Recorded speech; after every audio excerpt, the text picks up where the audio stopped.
Welcome to Driven, the Unscripted Success podcast, with your hosts, Mike Manino and Nariman Hamden, bringing you insights and stories on achieving personal, professional, and financial success.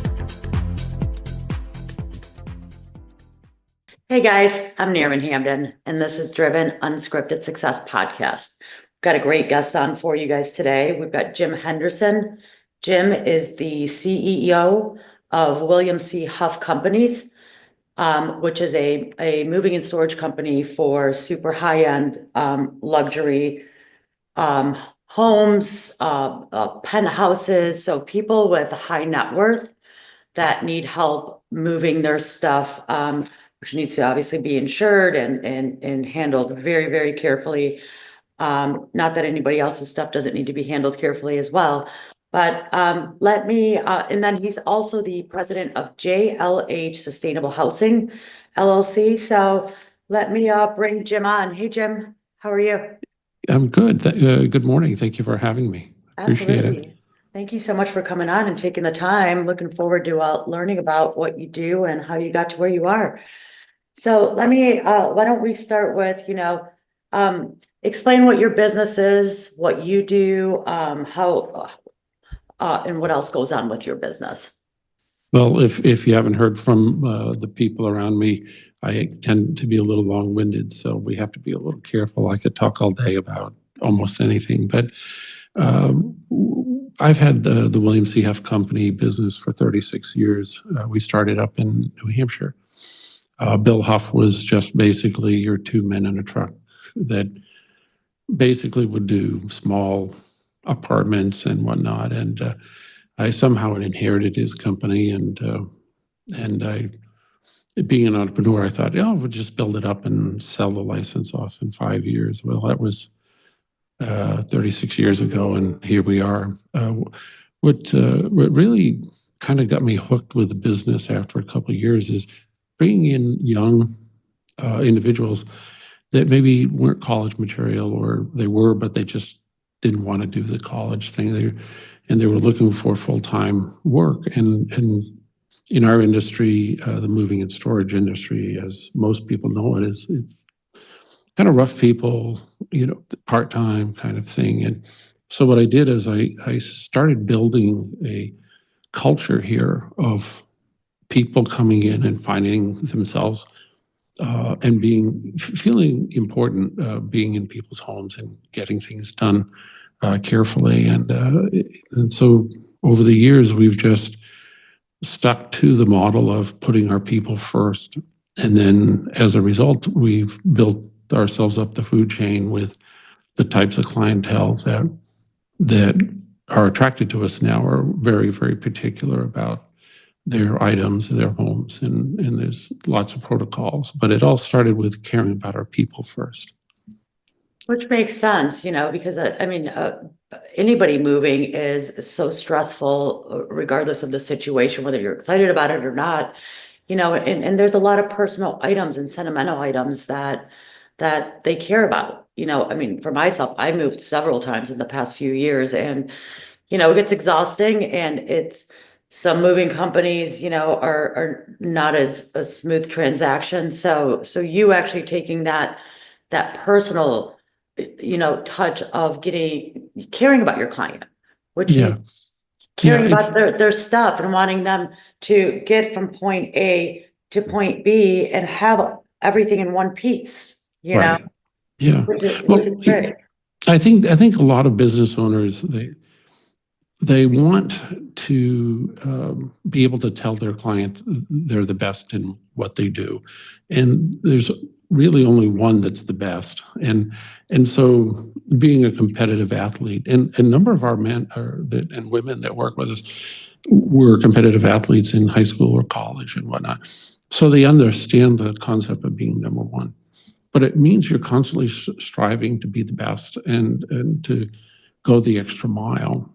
And so you can't dictate that. It has to be something that comes from within. And so when we find good people that want to work, we have staff that have been with us over 30 years now. We just had our first retiree after 35 years. It's unusual in our industry.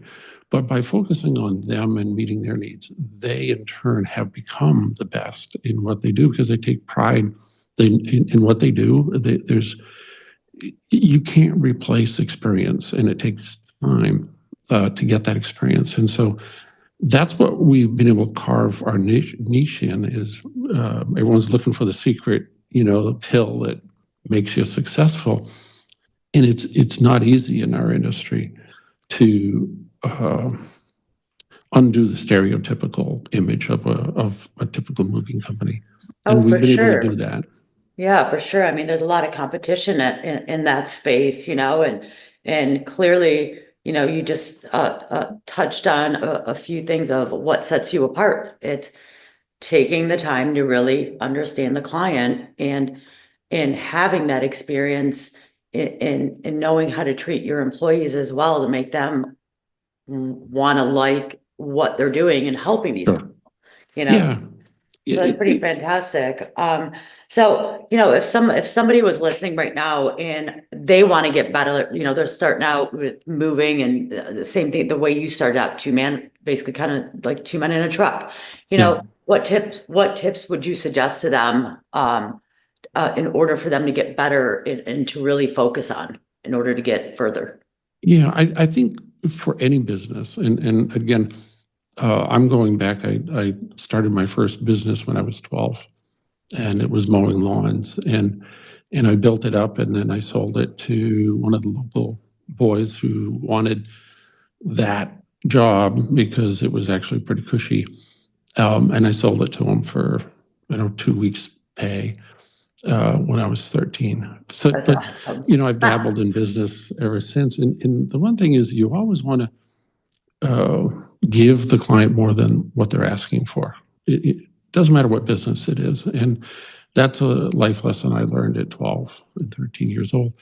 And you will always have people coming back. Give them more than they expect, and they'll come back. I think that's primary if you want to excel at what you're doing and have your business be one of those that's indestructible.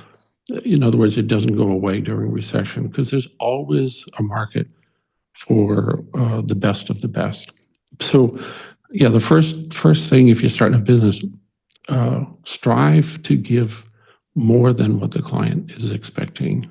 And when you do, they won't forget you, and they are your best advocates for marketing and sales. Is not just a satisfied client, and I never ever refer to our clients as customers. They're clients. We have clients now for 36 years. They will never use anyone else. A few of them have tried, and then they always come back. Yeah, that's great. And not to mention the referral, system, the base that comes from them, in itself. So it's essentially it continues to just be, word of mouth, which is the most powerful marketing out there. I think it is, and it's free. The second really important thing is to be patient. Most business people, they want to see their return on investment within 5 years, and we're still investing in being a better company. We've never stopped investing. I don't look at return on investment. I look at how can we position ourselves to be better than we were last year. And so, yeah, be patient if you're trying to build a successful business. 3, don't compromise. Don't compromise pricing or quality. Stick with it through thick and thin, because that becomes your brand. That becomes your trademark in whatever industry you're in. Yeah, that makes absolute sense.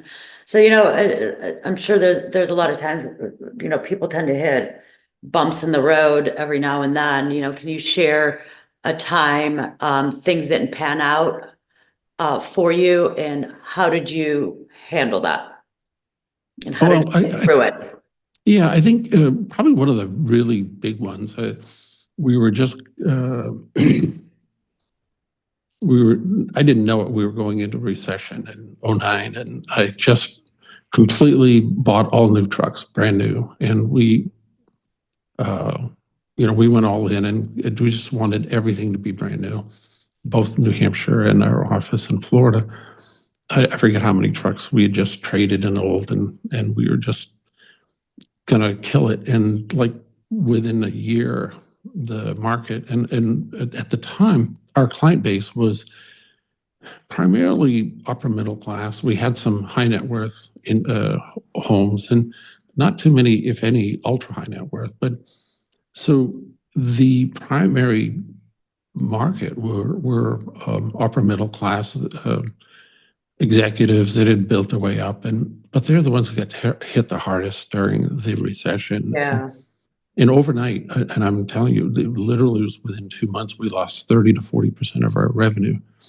And here I have these trucks, and we were, and I don't compromise. We didn't lay anybody off. We met payroll, but getting those truck payments in on time, it was day by day. And I remember coming in one Monday morning, and all my trucks were gone. Ugh. And so the finance company, which I won't mention the name, they've been working with me, but all of a sudden they just decided, we're just going to take Jim's trucks. And they came and took them over the weekend and drove them off my lot somehow.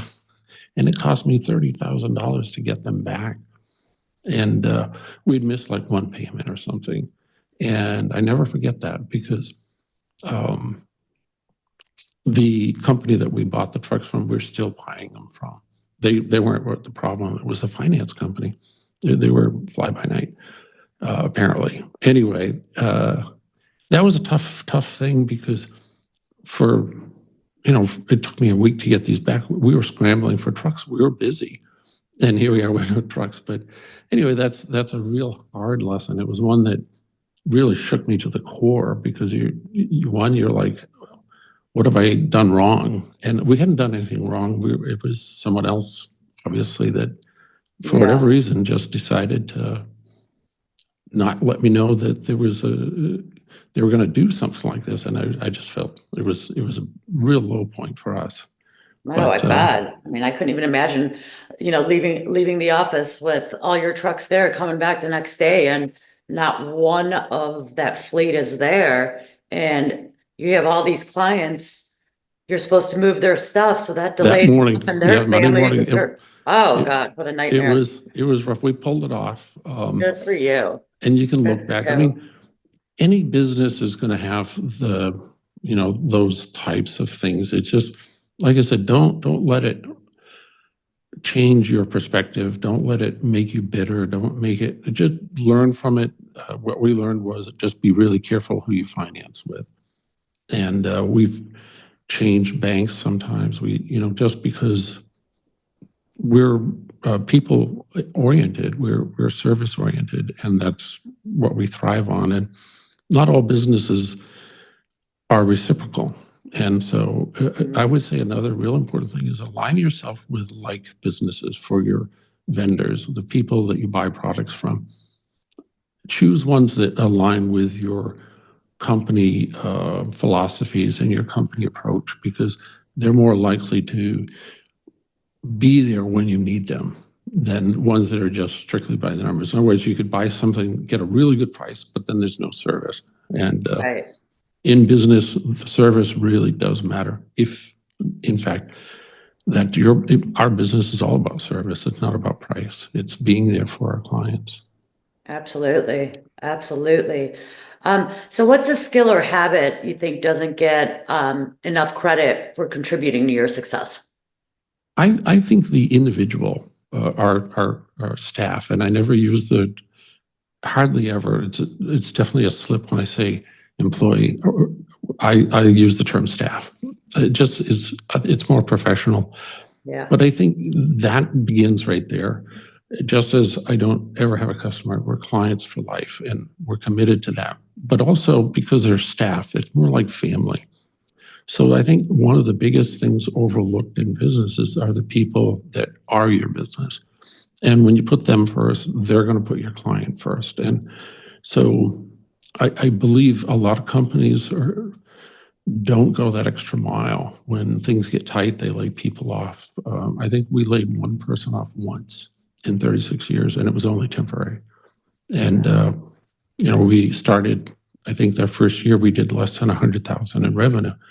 And I think this year we'll top out 9 million or so, which is not too bad. Our average revenue for a small company like us is, and I have all this data from a group that I work with that gives you data on your industry, but the average is 2 million or less in our industry. 80% of the moving and storage companies do less than 2 million. So we're far and above that. So we're above average in what we do and how we do it. Yeah, that's fantastic. You got to feel good about that. It takes a lot of work and a lot of patience, and but people remember you for exceeding their expectations, and that's, again, the thing that people overlook is your best advertising is a client that goes out of their way to reach out to you, which is, I think, why I'm talking to you. I believe there was something that came back to you from somebody that had an incredible experience. Exactly. And, so that in itself shows that we're doing it right. Otherwise, I don't think I'd be on your show. Yeah, that's for sure. So, and again, like, it takes a team to get all of it done. There's so many components in it, and that's what I mean. My team, does a lot of research and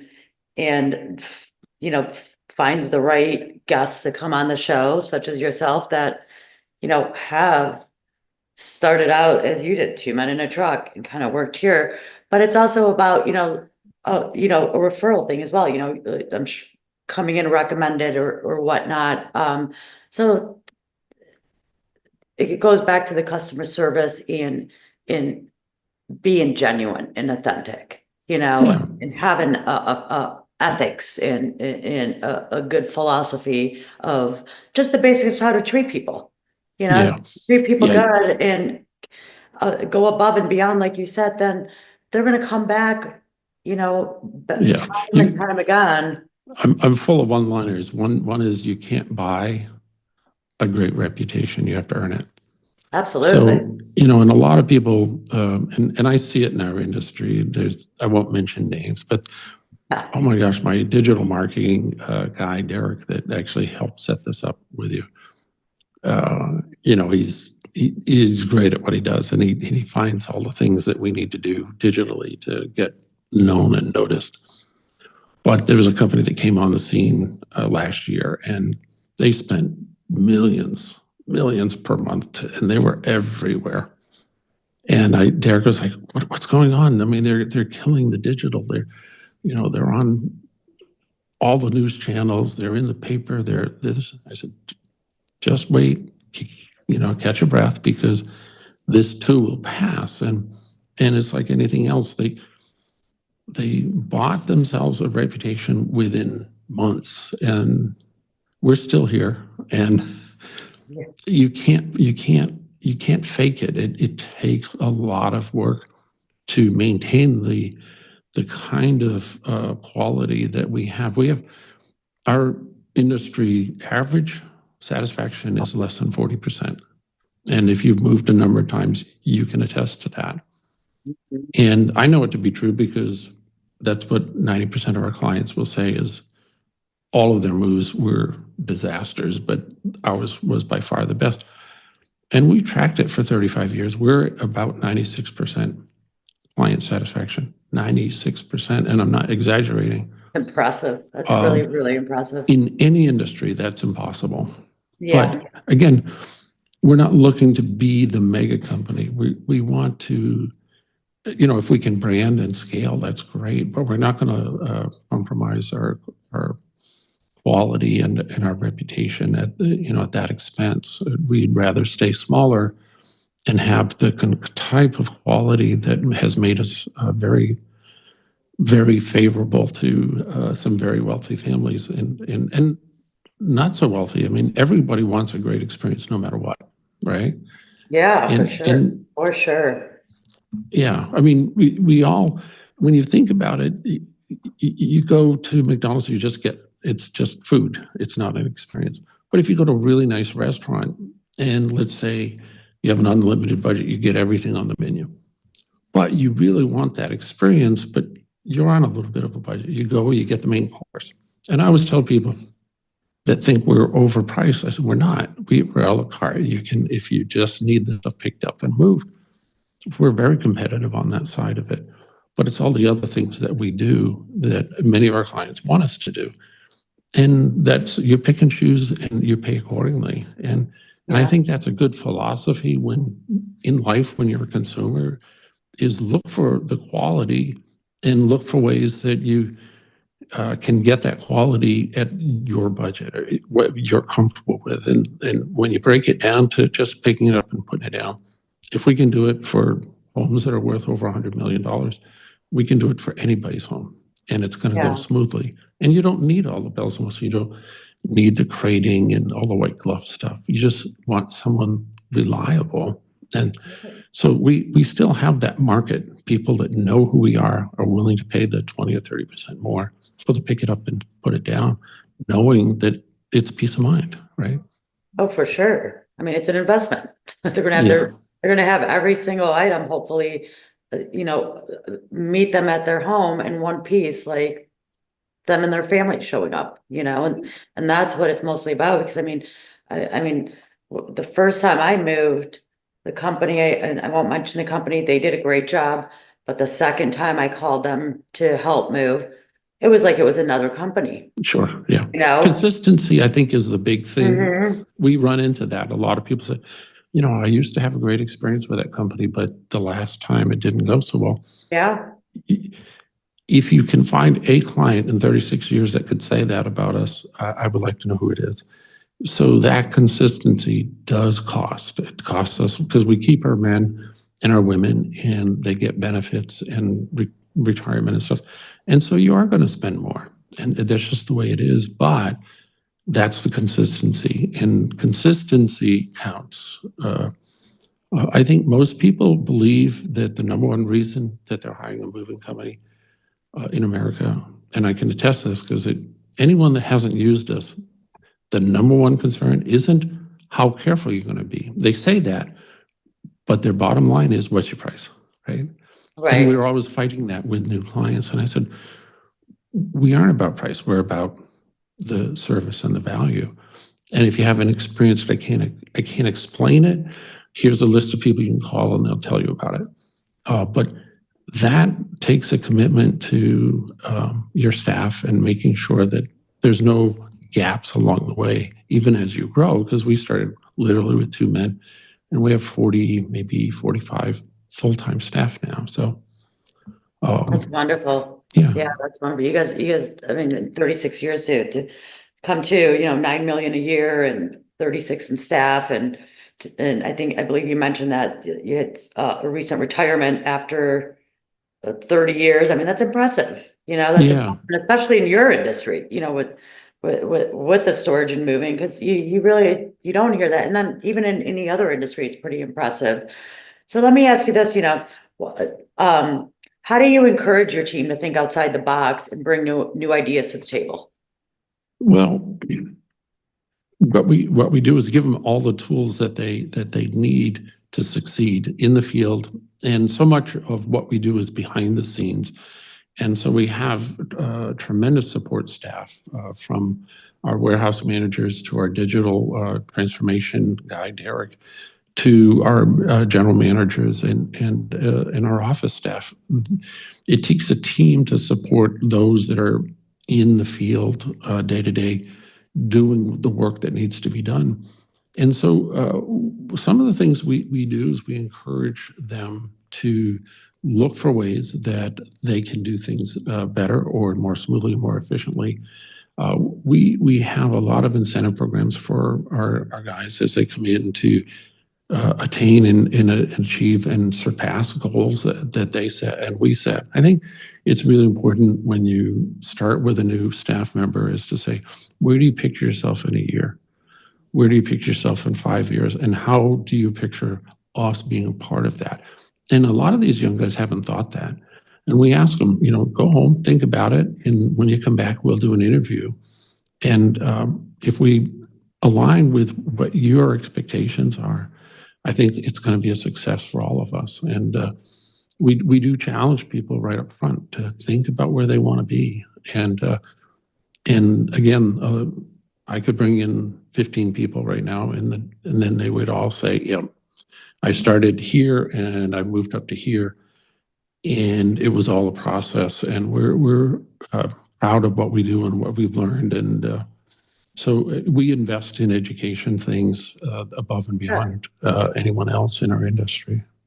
That's good. And then you actually, because there, some people, some of the employees that you have that are based the ones that are boots on the ground, they might just see that, oh, it's just the gig to move, just pack things up, this and that, where they really don't.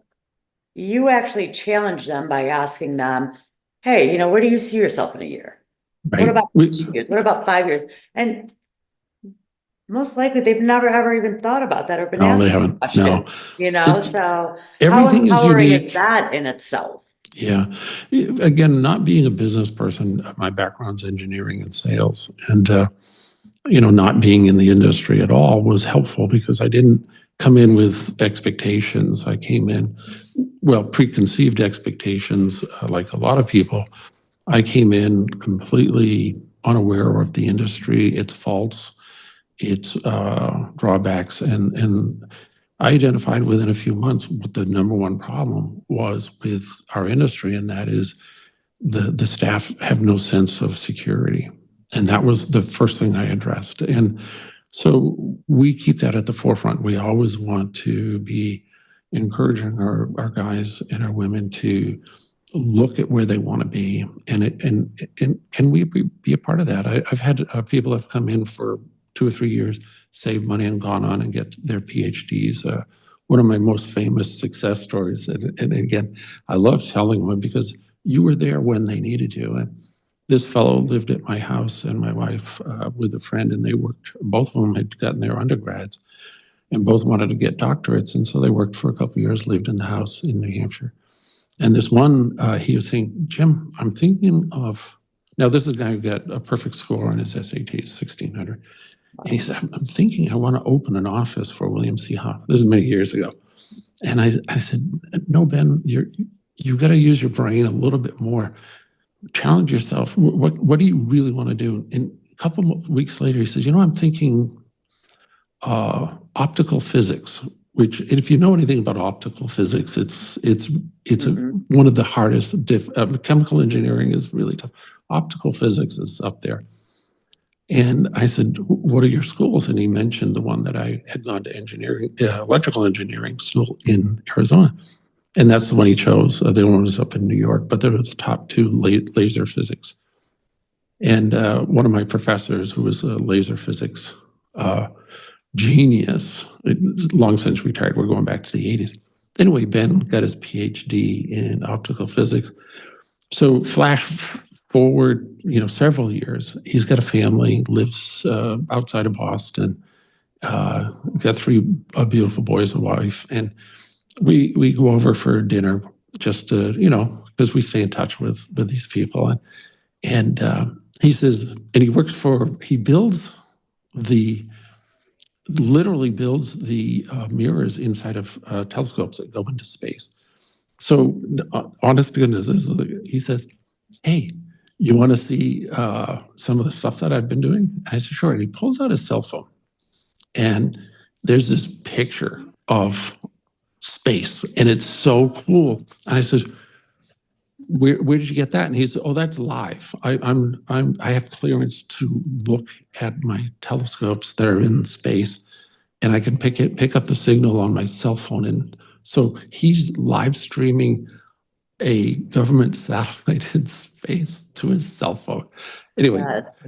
and you think back, I knew that guy when, right? Right. Yeah. Wow. That's But again, some people move up and on, and I have guys that this is the best job they're ever going to have. They love being out, seeing the client, a different client every day. And we have guys picking up, putting it down for almost 27, 28 years now, and they're really good at it. But that's what they want to do, and they don't get any better. They're the best of the best because of that experience. Right, and because of your support and making them feel like they are family, that, it's a work family ultimately, and you're there for one another, and let's just work together. So let me ask you this. So has there been a book, a podcast, or someone that's really changed your outlook or approach on life, business, personally, I would say, professionally? being a background in engineering, I like statistics and stuff. And I think there was a book, my wife got it for me many years ago, and it was called Freakonomics. And he was a PhD economics guy from University of Chicago or something. And he wrote Corbett, Steve. And he had a co-author of this book. I read it on a plane flight between Naples and Boston. Quick read, easy read. And it was all about statistics. And it was just, this guy was brilliant. And I was challenged because there's brilliance in everybody. It just needs to come out. And here's a guy who was butting heads against conventional economic theories with this totally pragmatic, very off the wall.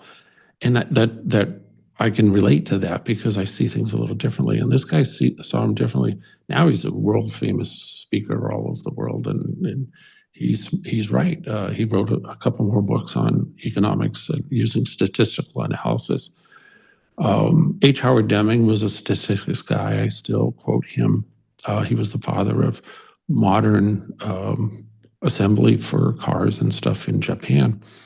So those are a couple of people that I've taken information from. And then there's a handful of faith-based business owners who have been mentors for me.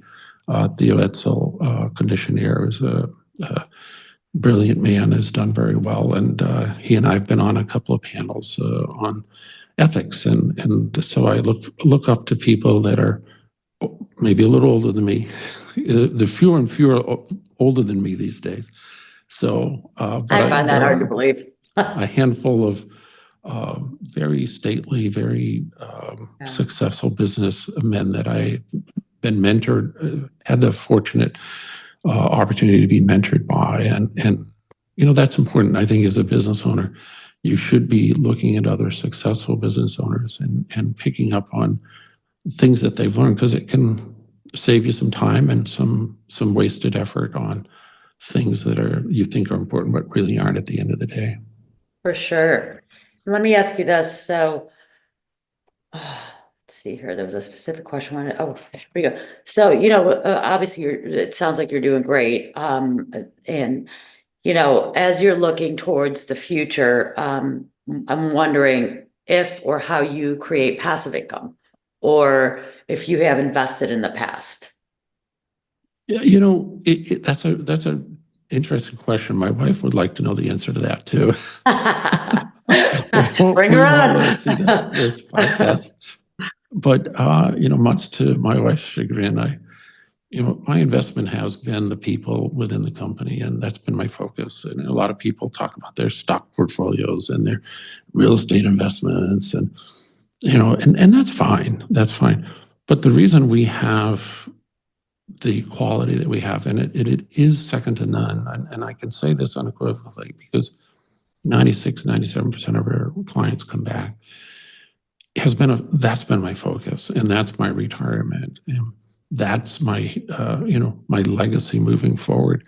I can retire today, I'm sure, but that isn't the goal. The goal is to get up every morning and be a part of something bigger than yourself.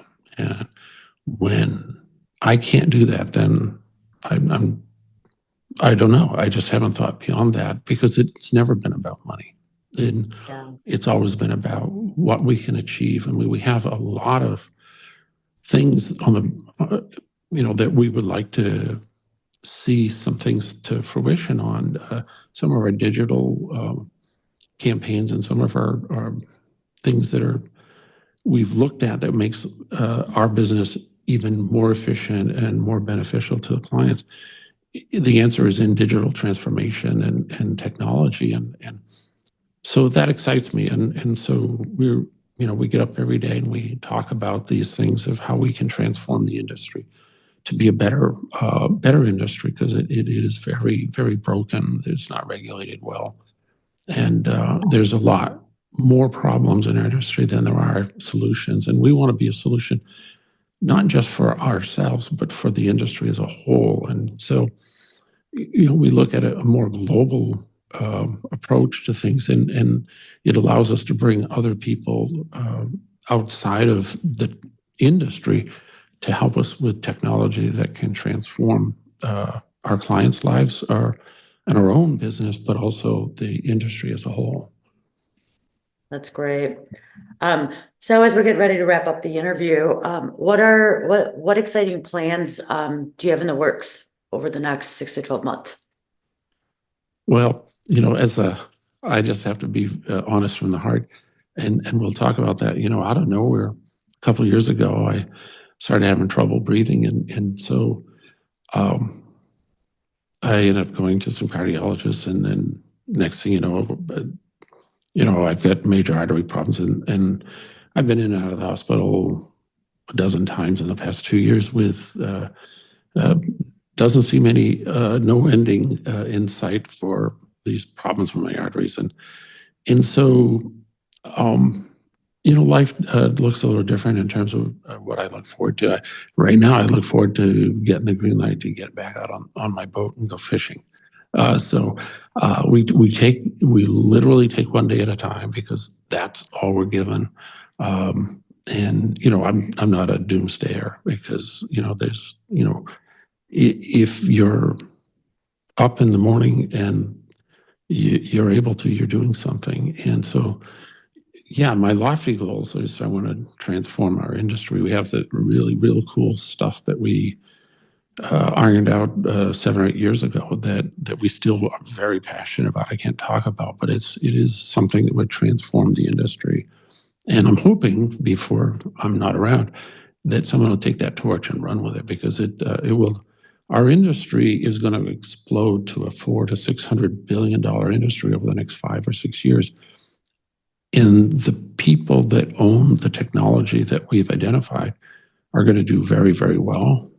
But it's more not about the money. It's about having a better experience for you or anyone else in the industry, because we can track it and we can make it more efficient and make other companies in our industry much more successful by using this, let's say, technology-based software and whatnot that it transforms not just the businesses, but the clients themselves. That sounds very, very exciting. And I'm sorry to hear about your health. We all have them as we get older. Yeah. How yeah. you approach it, and being down about it, being negative doesn't It's not going to do anything. Doesn't do anything. It does drive my wife nuts, because they keep telling me you've got to take it easy and do all these things, and if I can sneak and do things, I do, but I eat healthy and everything. So it really has nothing to do with abuse. It has to do more with some genetic thing that for some reason has found its way in doing its thing. But hey, every day is important. Yeah, I mean, you seem like a very optimistic person. So like you said, it's day by day and go from there, and you keep plugging along. And I'm excited to hear this top secret technology that you've figured out. So that's going to be exciting to see what that is. And I wanted to thank you for coming on. But before we sign off, if anybody needed your services or wanted to chat with you or get a hold of you, how do they get a hold of you? Not likely to get me myself, because that's a really hard thing. I have to have people set this up with you, because there's so many other things going on. But just call our office, just William C. Huff, and that's our primary business. If they really, really want to get into my passion, and that is sustainability, which we built into our company, but we also have another whole avenue where people can build houses that are 100% sustainable. Those are things that are very, very big in my mind as a legacy that I leave behind for our children and our grandchildren. But yeah, William C. Huff, just type in the name, and whether you're up north or down in the south, we go all over the world. We just took a call for some artwork to go from Miami to Dubai, so we'll take care of that. And it doesn't matter if you're in Seattle or Dubai. If it's important, we'll take care of it. That's awesome. Well, thank you so much, and thank you guys for listening. And if anyone needs any of Jim's services, he just let you know how to get a hold of him. So please give him a call, or give his company a call, or go on the website. Thank you so much. A real pleasure to be on your show, on your podcast. And if you haven't checked us out, we do have a podcast that we do. It's on primarily sustainability. And Derek and John and I have a good time talking about the issues of what's real and what isn't. And it's called In Case You Wanted to Know, because a lot of people don't know what they don't know until they know it. And my job is to help people know the truth about sustainability. And most people really don't know. And I've invested quite a bit of money and time into sustainability, and come to find out there's not a whole lot of real experts out there. That's exciting. So you guys heard it. If you want to hear more, tune into his podcast. What was the name of it? I'm sorry. It's called In Case You Wanted to Know. In Case You Wanted to Know. It's entertaining. John puts some really cool clips in there. And you get to hear the three of us talk about things that we do and whatnot on the sustainability forefront. That's fantastic. So check it out, guys. And thanks for listening. We'll see you guys next time. Thank you. Have a great day. You as well. Thanks. Thanks for listening to Driven, the Unscripted Success Podcast. Want to share your story? Apply to be a guest at drivensuccesspodcast.com/guest.